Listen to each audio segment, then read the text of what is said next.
Preparing for round two of dramatic hearings on a botched federal gun-running sting. Operation Fast and Furious coming under the microscope for a second time on Capitol Hill. Agents lost track of high-powered firearms they were supposed to be using as bait. One was eventually used to kill border agent Brian Terry. Rather than meet the wolf head-on, we sharpened his teeth, added number to his claw. All the while we sat idly by watching, tracking, and noting as he became a more efficient and effective predator. Well, that was one ATF agent testifying at the first congressional hearing. Well, now House lawmakers are set to grill agents who worked on the other side of the border in Mexico. And California Republican Darrell Issa is the chairman of the House Oversight and Reform Committee. Thank you for joining us, Congressman.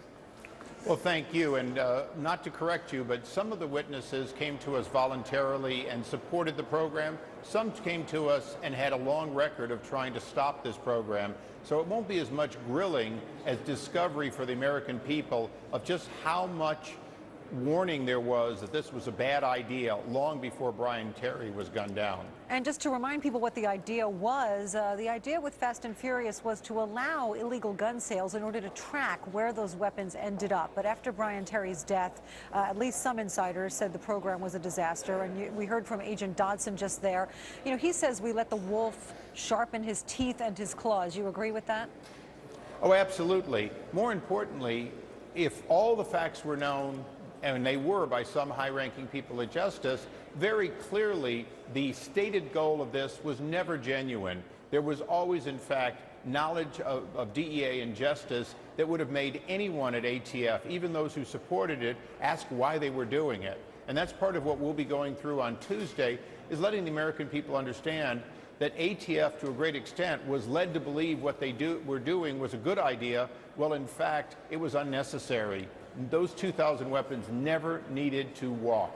Well, the LA Times reports today that as congressional investigators were looking into all of this, the Justice Department was trying to throw them off the trail. Was there obstruction here? Yes, there was.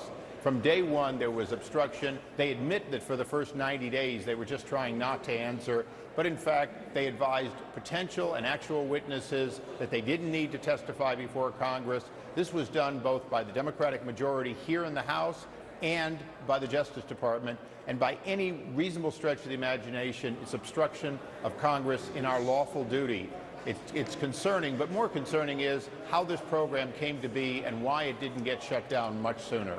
And there is an attempt to look into that. As we mentioned, there is a House committee hearing next week, and one of the key questions is expected to be, were ATF agents actually ordered not to tell Mexican authorities that guns used in crimes were illegally purchased through Fast and Furious? Is that going to be a big focus here? It's going to be a big focus. Next week's hearing is really about south of the border. It's about the Mexicans who died as a result of this. We don't have all the names. Clearly, we know that people south of the border died because of these weapons, and they died without Mexican officials or even ATF agents in Mexico knowing what they were up against. And this hearing comes after earlier testimony. What did you think came out of that testimony? Some people say that it seemed to suggest that politics were involved here. Well, clearly, these were political decisions by political appointees.